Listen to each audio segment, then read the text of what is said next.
All right, yeah, so attributes. So attributes in C# and in Unity, they look like this. And this is a pre-made one, but I'll write it out. So an attribute is in square brackets. And it's not just a feature for Unity, it's a feature for C# and a lot of other programming languages have these. But they're considered meta programming, or it's a way to kind of pre-program your programs before you continue programming. So attributes allow C# or Unity to read more information about your code. So when it's in this state, the game's not running, your code is just a blueprint, nothing exists yet. But Unity and C# have some advanced features to kind of read your code before it's created, and they can kind of adapt to it. What's up, Jared? Yeah, anything in square brackets is an attribute. So I'll cover serialized field. That's probably, like, if you take nothing else away from this, serialized field is the one thing to take. So what is the problem that we're trying to solve as programmers?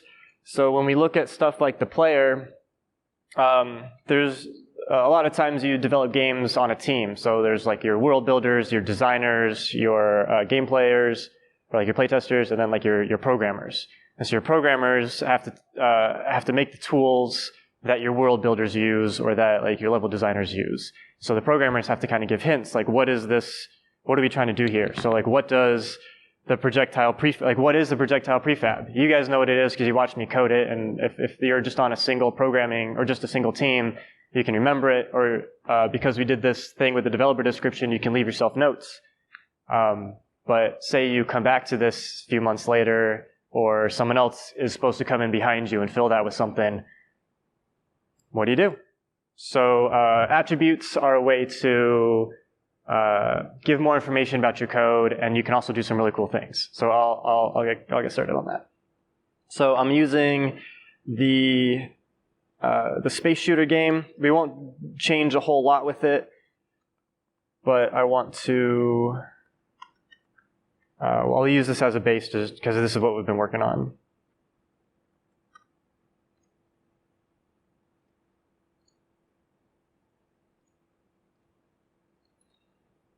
All right, so I'm just going to create a new script, and we're just going to call it fun with attributes.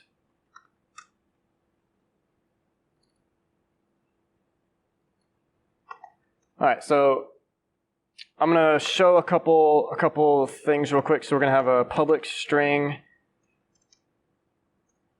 or I'm going to do a header. So you've seen header before, but I will do this just to make it a little bit prettier. We'll do strings first.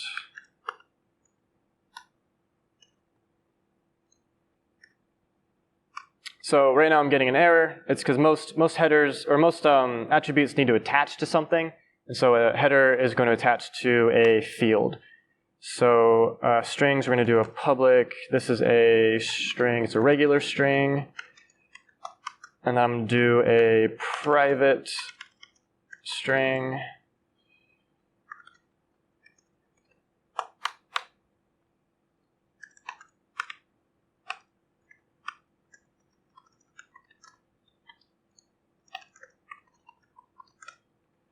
And then we're going to do one more public one.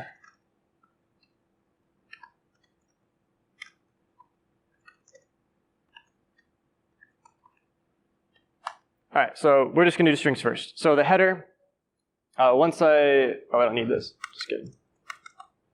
All right, so here's our big fancy code. We've got a public string, private string, public hidden string.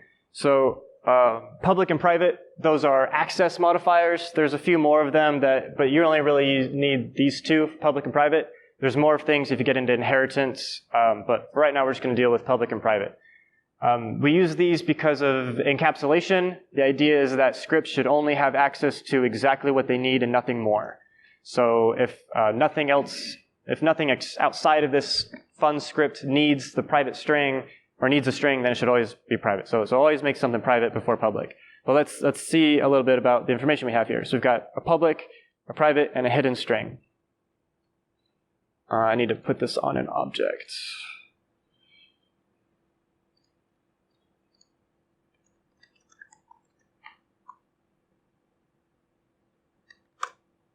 Spelling, yay.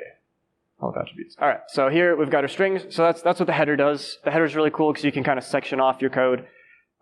Typically, I'll have animation header and then an audio header, like your big core gameplay or big core game sections. So we've got a regular string and hidden string. So notice the private. I mean, obviously this is expected behavior. You can't see the private variable. Super exciting.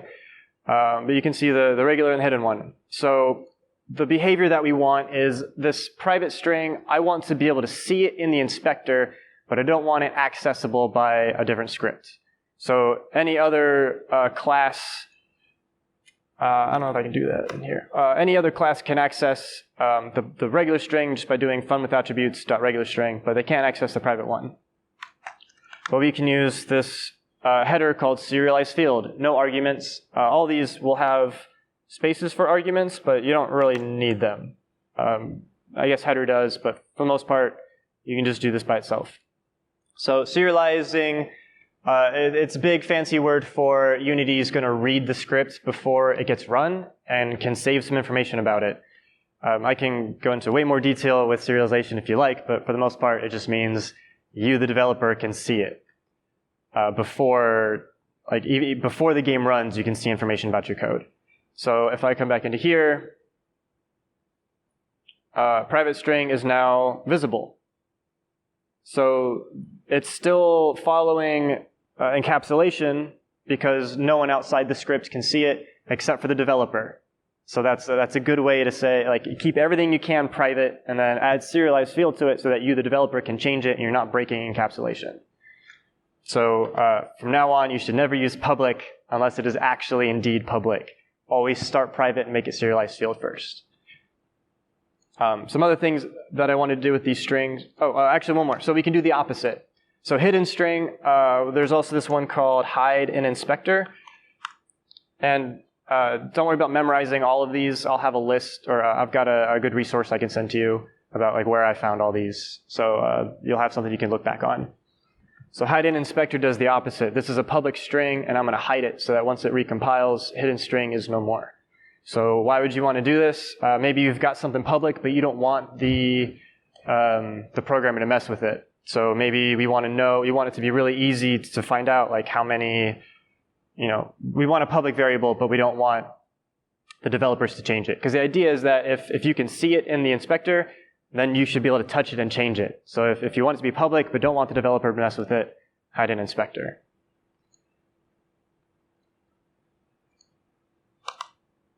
I will do, because I'm doing this from now on, private string, short string. This is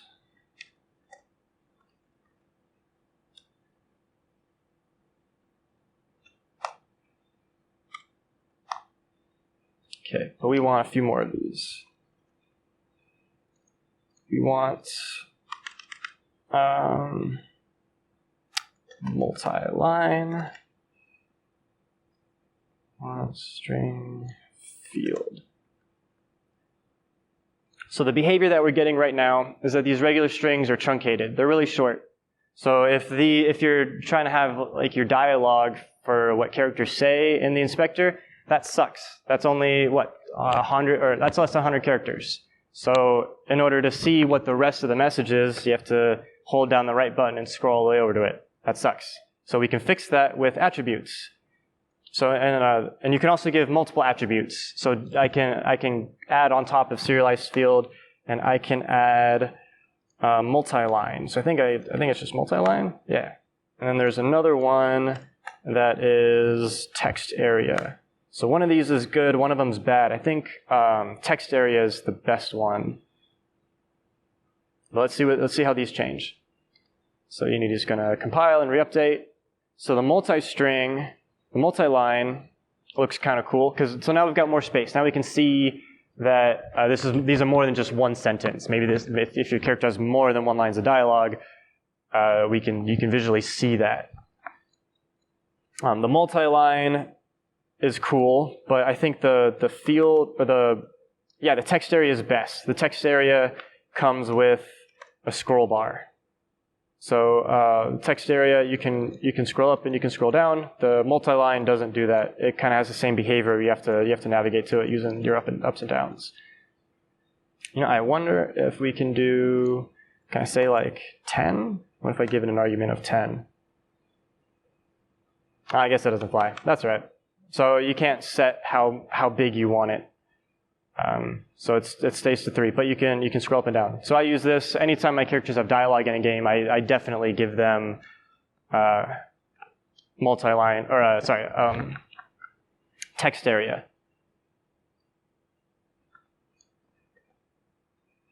Text area string.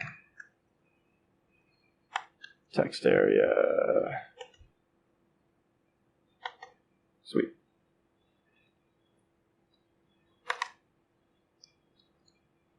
All right, so those are some things that you can do with strings. But you can also do things with floats, or with other data types. So the problem we have with the player, or not a problem, but let's check out the move speed real quick. So this is so we do have a default value, but right now the move speed is 75. Does that number mean anything really? It's kind of hard to decide like what is that telling you. So we can do 2 things to it. One is, so we'll do another header. We'll do ints or numbers. So it's going to be serialized and it's going to be private because nobody else should change my move speed. This is an integer and it's going to be called move speed. Let's do float. Move speed. Okay, so one thing is move speed. Move speed of what? The projectile move speed of the player. We can be a little bit more clear with a tooltip. This is the player's move speed.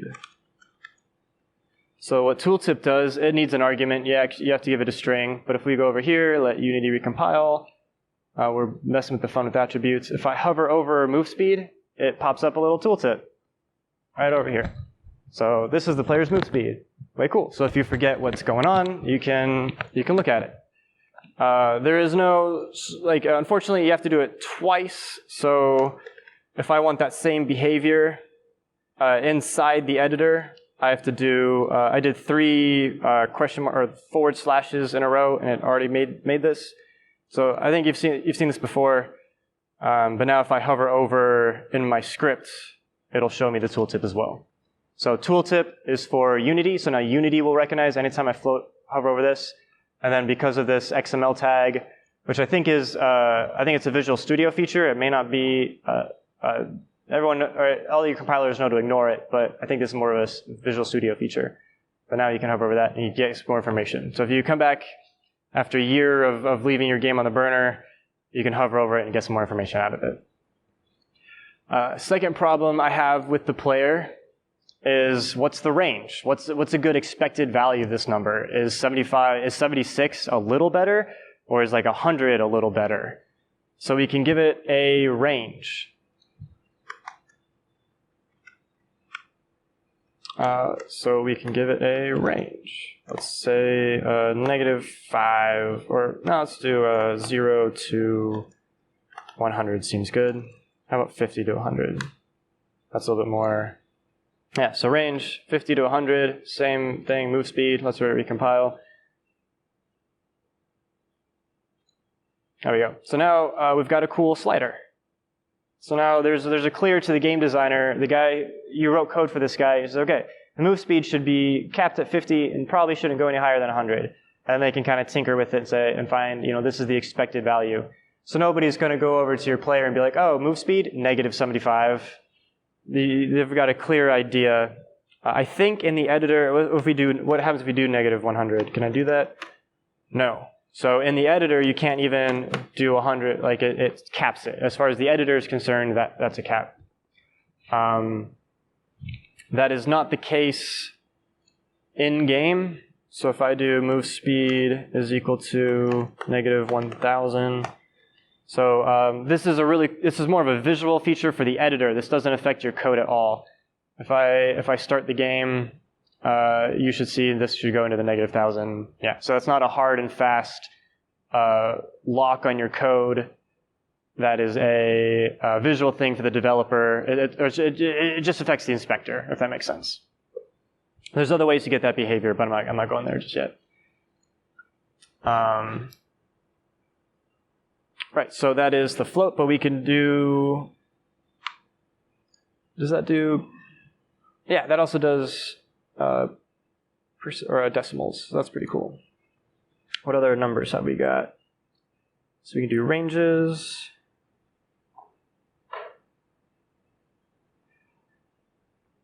All right, and then I want to do functions. So you guys saw what I just did. I wanted to test something. So I put some code into the start function, and I hit play.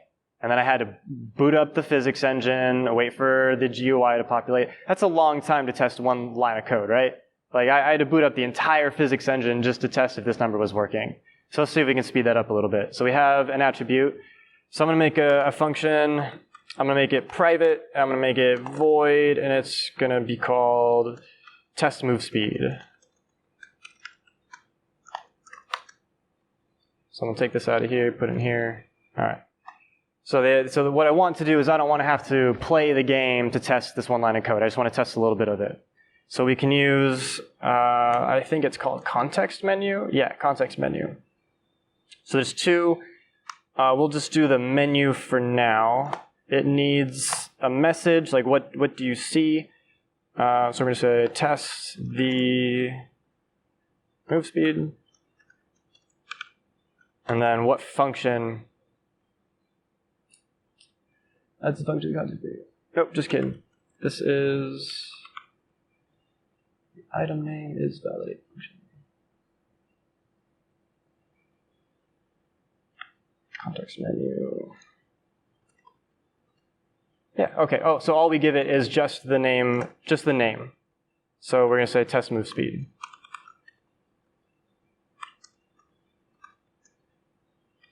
All right, so the context menu, you may not have known this, but that's what the gear menu is called. The gear menu is the context menu. So if you click here, now we've got this button down here called test move speed. I think you can also do that if you right-click it, or you have to right-click the top, test move speed, 10,000. I didn't have to start Unity. I didn't have to boot up the physics engine. I just had to add this little thing. It doesn't do anything outside, like, it's still a private function. Nothing else can call this function using .test move speed, but the developer can because I have this context menu here. So that's kind of neat. I can test stuff without having to do that. So I can reset, and then I can test it again. That's pretty neat. We can go a little bit farther. Let's say I want private void get random move. So I'm going to say move speed is equal to random.range 50 to 1,000. Sure. Nah, 50 to 100. Let's keep it within bounds. 101 because it's exclusive. Okay. So now this function is going to be, so this one gets left alone, but what I want is the move speed. So I think I can add a context menu item here, and then I can say the name. So this is randomize speed. And here I can say this is going to be the name of the function. Get random move. I believe. Help me out here. String function. Yeah. So this one's kind of weird because you have to put the name of the function in as a string. So the program hasn't run yet. Nothing's been compiled yet. So we use reflection to do this. So Unity or C# or whoever handles these things will actually like read the text file as a string to figure this out, which is kind of cool that you can run functions before it's even been compiled. That's really neat. But that's why it's got to be in strings. So this hasn't really been built, but so we have context menu item is on the move speed. So I think if I right click on the move speed, now I've got a button I can click to randomize the speed. And so now I'm calling that function. So when every time I click the randomize speed, it'll call this random move function, which randomizes the speed function. So that's kind of neat because you can like randomize starting values, or you can test things without having to like stop Unity and restart it or recompile your code. These are different ways to fire functions without like doing it pragmatically. Something else that you can do if you want to get really crazy, we're going to use the Unity editor dot menu item. Yeah, I'm going to say Rich's functions slash randomize speed. So maybe this isn't the best way to randomize speed, but what I'm doing here is I'm using the Unity editor dot menu item, and then I'll show you what this does. So the menu is up here, of course. Let's let Unity recompile. Oh no, where'd it go? It doesn't like this, maybe.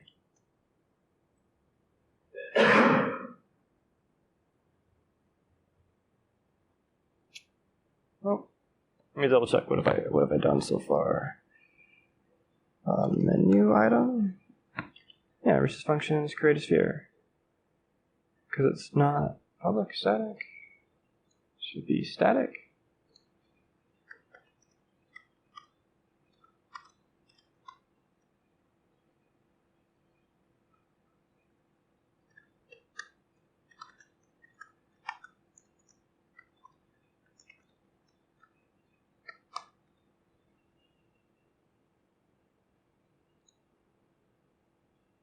There we go. Okay, so that makes sense. So I had to make it, so this only works on static functions.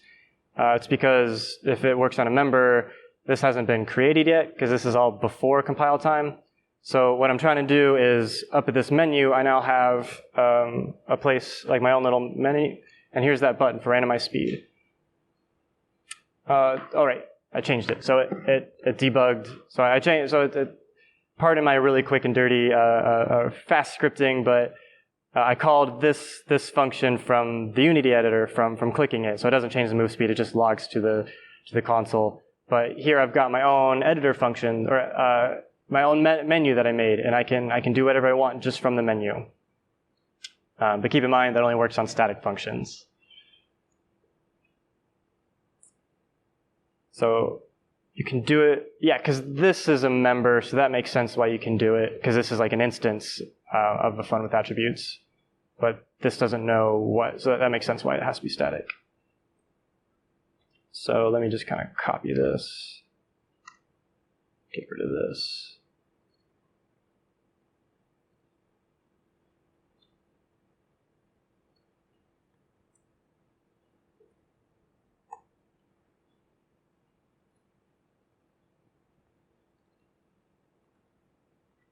Yeah, that works.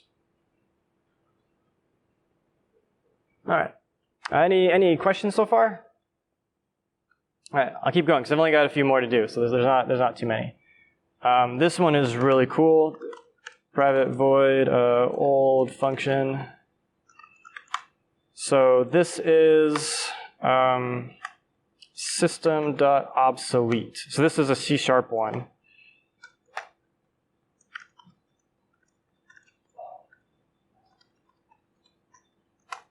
So if you've ever tried to do something like random.random range, yeah, so you're like, oh, I want to use this random range, and then you get an error in the, or you get a warning because it says deprecated.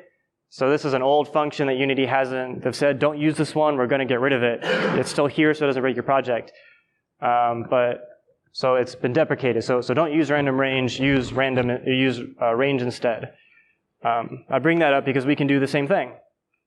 So if you try to use old function, it tells you that it's been deprecated. Why it's not showing that message, I don't, string message plus 2 overloads.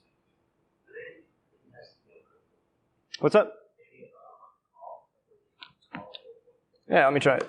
Old function.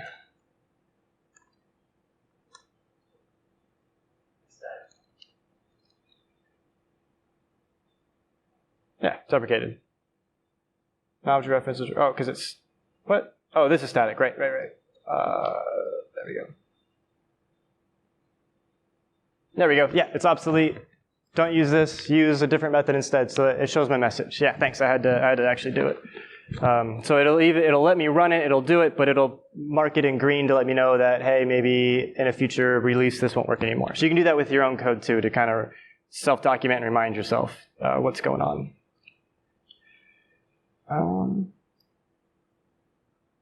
I also want to do regions. So this we're going to go back a little bit. This is a C or like a, I think this is more Visual Studio, but you can use the pound sign and then say region, and then you can say variables. And then I can come down here to the end of my variables and say end region, I think. Yeah. So all the compilers know to skip this because it's got the pound sign. But what it did for Visual Studio is it gave me this little arrow here, so I can collapse that, and all my variables are in one spot. I can do the same thing with my functions.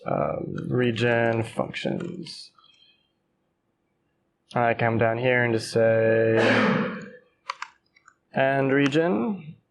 And I can do one more and say region statics. End region. So maybe I'm like the laziest guy in the world and I hate scrolling.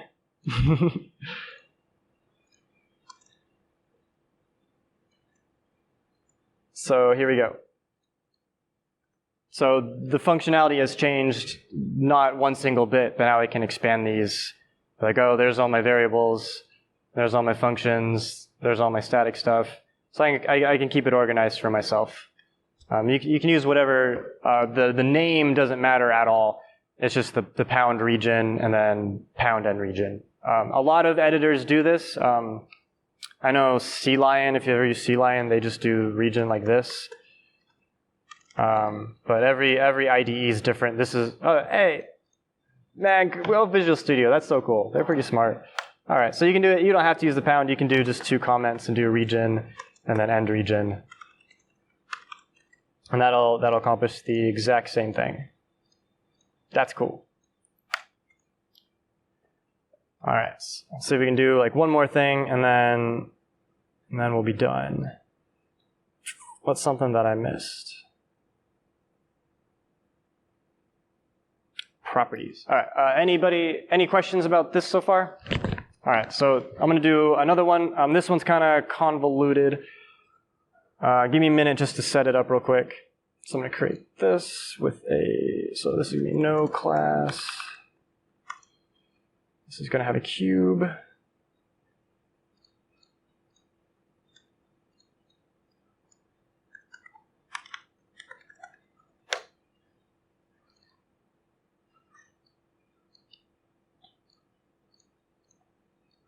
Okay, and then you need to have fun. Okay, so what's the problem that we're trying to solve?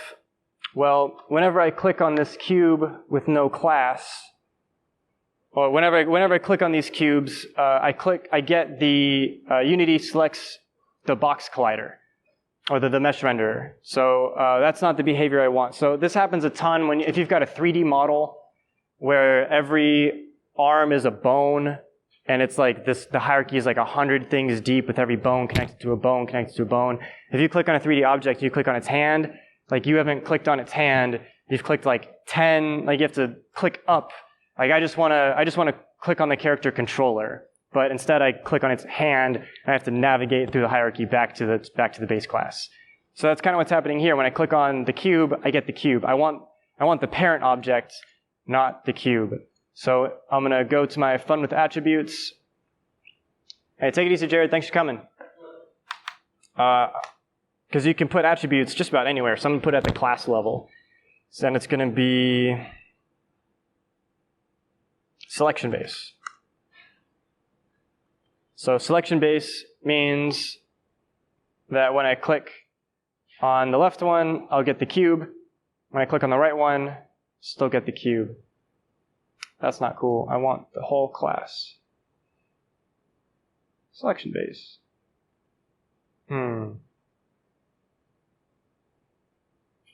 Oh, right, because I'll put it on the cube, derp. With class. All right, so click on the left one, I get the cube because that's where the mesh render is. Click on the right one, I get the class. That's what I wanted to do. So you can still click it again, or if you click the one on the right, it'll toggle between everything that has a mesh renderer and everything that has the selection base. If I don't get that behavior on the left, I have to click on the box, and then go into the hierarchy, and then click on the class, and then now I can affect this class. So that's too many clicks, and I'm really lazy. So I use selection base so that when I click on the cube, I'm right on my controller, and the controller is 90% of the time what I want to mess with anyways. So that speeds up digging through the hierarchy. And if you ever do like a 3D model with the bones, with the finger, you click on a finger and you have to figure out how it's connected. Selection base. Something else, I'll do this one pretty quick. So say we're making a character, we're making like a 2D object, and we're like, you know what, this must have a sprite renderer. So, or sprite renderer. So let's pretend really quick that we're making a UI element, and every UI element has to have a sprite renderer. And for this scenario, this script that I'm making will always be paired with a sprite renderer, and like it does something like an awake, or something to use awake. Yeah, so our projectile. In awake, it gets an audio source. So the projectile is married to that audio source. So if you take the audio source out, it will break the projectile. So what we can do for the projectile controller is we can say require component, and this gets a little thick, type of audio source. So if we ever try, well, let's just see what this does. So I put it on, well, so the projectile controller is the use case of why we would use, but for the sake of keeping everything together, I'm going to put it on the fun with attributes just to keep it all together. So I'm saying this fun with attributes class requires an audio source. So unfortunately, Unity is not smart enough to retroactively fix that. Let's just remove it. But now if I add a fun with attributes, it adds my audio source automatically, and it complains if I don't. So that way, oh man, I'm so grateful for this one because I work on a team with guys who aren't programmers, and there's a ton of times where like, there's a lot of dependencies, like this Lego piece needs a rigid body and it needs a box collider, and it has to change things. So I don't have to tell, hey, Ryan, every time you add a Lego piece to my game, make sure you add an audio source, make sure you add, or worse, you do it, you don't add it, and then you just get a whole bunch of errors, null references, gotta fix that, run it, null reference. So it's a way to force Unity to, these things go together, they're expected. You don't have to do the extra song and dance of that. So it was really nice that it worked with audio source, because there's, I just want to show one situation where you get a weird error or like a weird message. If we do that with collider, so there's different colliders. There's a box collider, there's a sphere collider. Collider is like the generic or the base class that they all inherit from. So if I try to add it, I'll get an issue. Unity could add the audio source for me because there's an audio source, but there's nothing called a collider. There's only the derived stuff, the character collider, the box collider, string collider. So this message is telling me that it doesn't know which collider. It knows it needs a collider, but it can't automatically add one. I believe it is, yeah. Yeah, it's got to be, because there's no, what kind of collider? So if first I add a box collider, and then I add my fun with attributes, no problem. But I guess this gets a little, that's a big scary error message. And all it's telling you is that collider's too generic. Make it a box collider instead, and then you won't get that error, and it'll bring in the box collider. All right. Here's something, I don't know if you'd ever really needed to do this too often, but here's my with class. Yeah, so I'll make 2 copies of this. for the sake of completeness, I'll show this one, but notice how I can highlight three different fun with attributes objects. And I think I can change them all at once. Yeah, I can. So that's pretty cool. That is the behavior I want right now. But if you don't want that behavior, you can turn it off. And you can say disallow multiple components. Yeah, I've never used that, but I guess if your developers keep doing weird things, let's see. So I should, if I click this and click this, no, it should say disallow multiple components. Only one can be allowed on the game object. Oh, sorry, that's not selectable. Oh, my bad. That's fun. I can't add. Yeah, sorry. I can't. What disallow multiple components means is I can't have two fun with attributes on the same object. That's what that means. There's a different one that does that. That's an editor thing, a custom inspector thing. So it is still possible to say don't highlight or don't select more than one, but that's an editor script thing, and that's way down the line. Editor scripting is really cool, but this is like the intro to editor scripting. If you want to do, like you can have every ounce of control that you want over the editor. Like you can write your own custom editors if you don't like the way that Unity shows you stuff. But this is like the base. Like this is level 1, and then if you really want to get into it, you can. And it's really cool. Like you can do some cool things, like make your own buttons and stuff. Like instead of going here to get the, like instead of going into the context menu, I could just have a button right here that does whatever I want it to do. So that's level 2. Maybe one day we'll get there. But disallow multiple components means only one of these can exist at a time. So you can't ever accidentally add 2.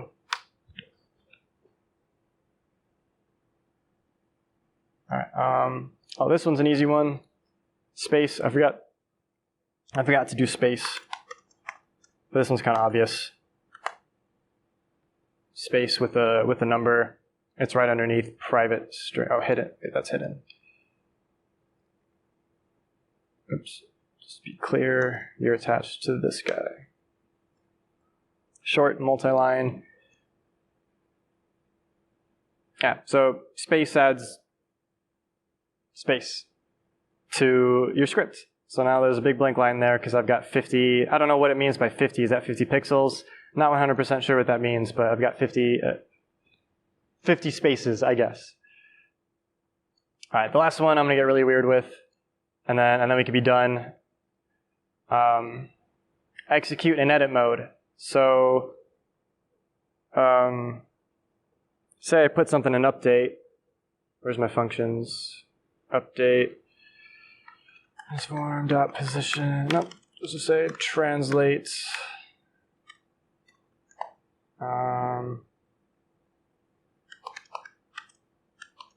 Yeah, sure, why not? So update, you guys all know that update is called once a frame, but it only runs in edit mode, or sorry, in game mode. So I think once I play the game, this will do something. Oh, it's moving super fast. Oh, it's gone. All right, so it moves really fast. Let's slow that down, just for demo purposes, so we can see it.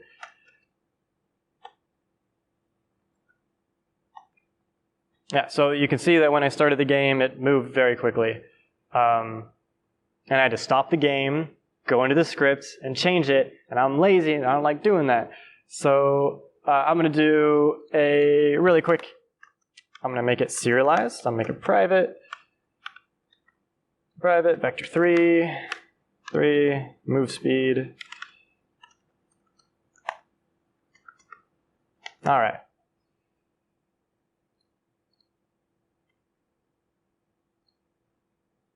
No, why don't you like that? Identifier, vector 3, move back. Equal, new, because this isn't C++. What's going on here? All right, I still need vector 3. All right. Move back. Okay, so I want to test this function, but I don't want to boot up the whole Unity everything in order to test it. So I'm going to do execute in edit mode. In edit mode. All right, here we go. Edit mode. So this would be kind of hard to see that it is working. Where's my? Oh well, they're all moving. They're all moving crazy fast. So you can see that is indeed true. There they go. They're way gone. I can't even keep up. Follow, zoom. Why can't I zoom in? Well, they're gone. You can see that they're moving. So this is a way to say that, yeah, you can, if you want something to happen in edit mode, you totally can. So you can even have button presses be registered in edit mode. Like if you want it, every time you hit the space bar, do something, you can do that. So I think we can do that. Let's do update if get button jump, which is mapped to the space input debug.log jump in edit mode. So I think everything's way far away. I don't know how this will work, but nah, I guess input only works. Yeah, the input module only works when the game's running. So unfortunately, that doesn't work. That's so it doesn't mess up your your hotkeys. Yeah, exactly. So it doesn't override your hotkeys.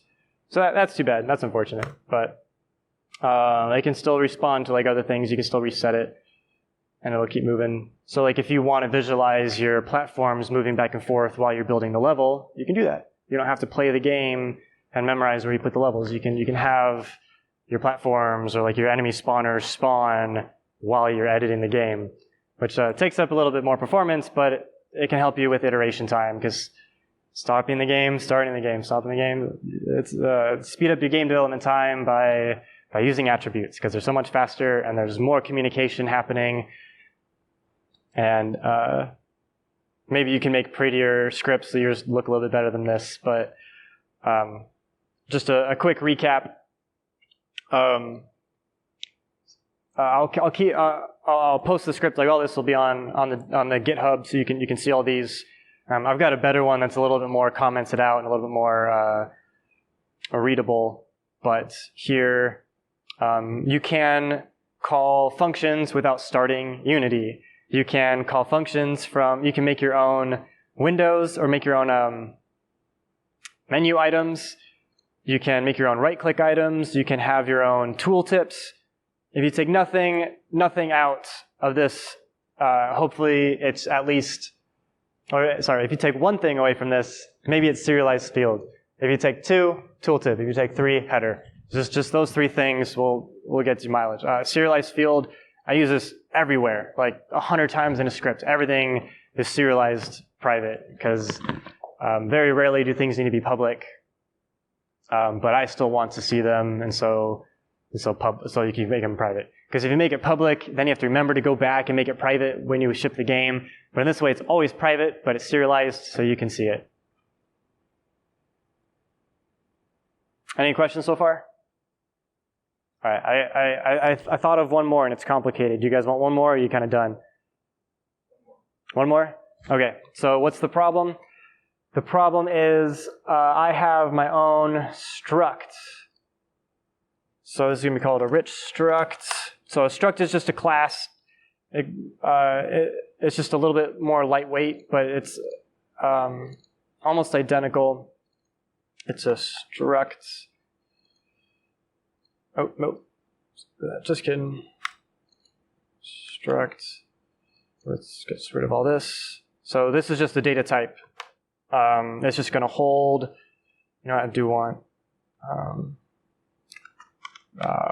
public float, a float value, public string, a string. Why don't you like that? Oh, right, you can't be, right. No initializers. And then let's get something weird, like a vector 3. Vector. Okay, fine.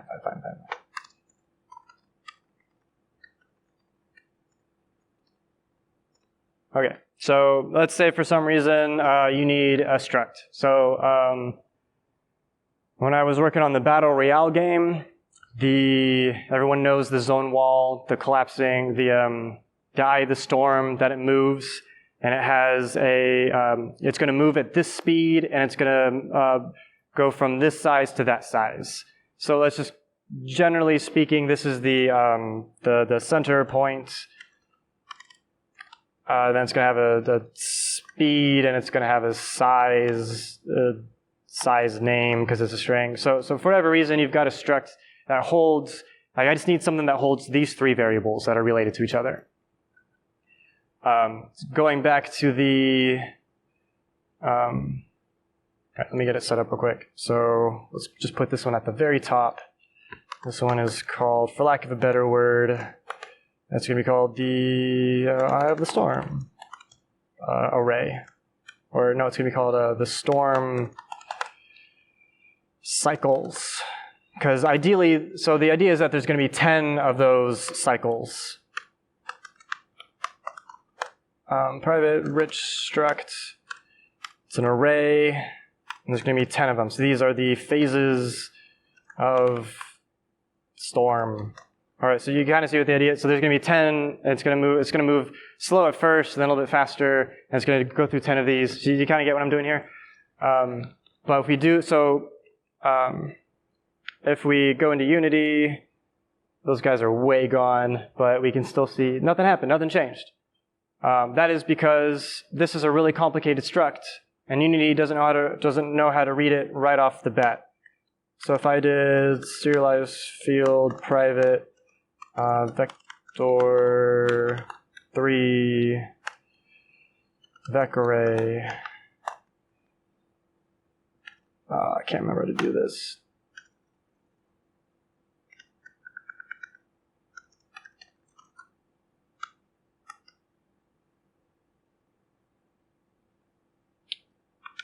Nah, just kidding. That's all we need. So let's see what the vector behavior is. So if I look, I've got an array of vectors. If I do 3, it's got each. So vector 3 is smart. It's able to see here's 1, 2, and 3 of them, and I can say here's 2, and it'll say element 1, element 2. That's pretty cool. I want the same thing.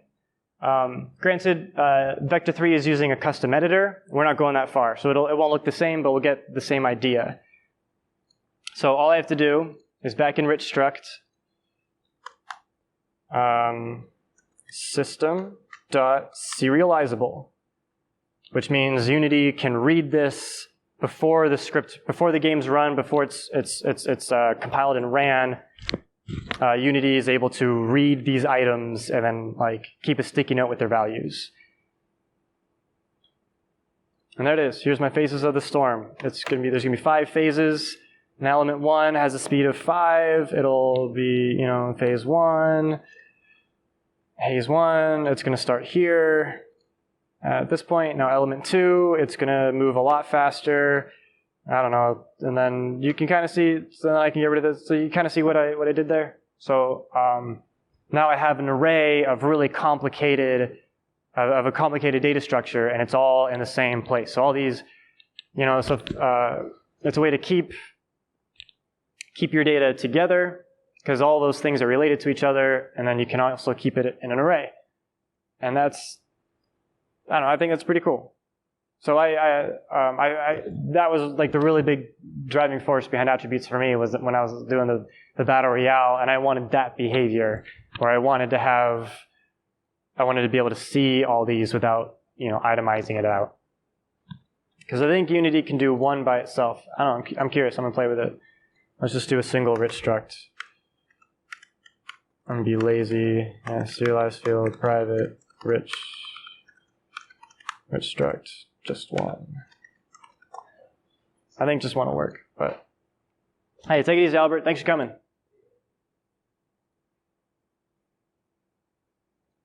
Okay, yeah, so just one also works as well, but there you go. So, any questions about all that? Awesome.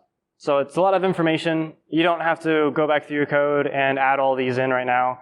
Maybe one at a time. So maybe the next time you go to make something public, say, does any other script need to access this or just me? And if the answer is no, serialize your private field.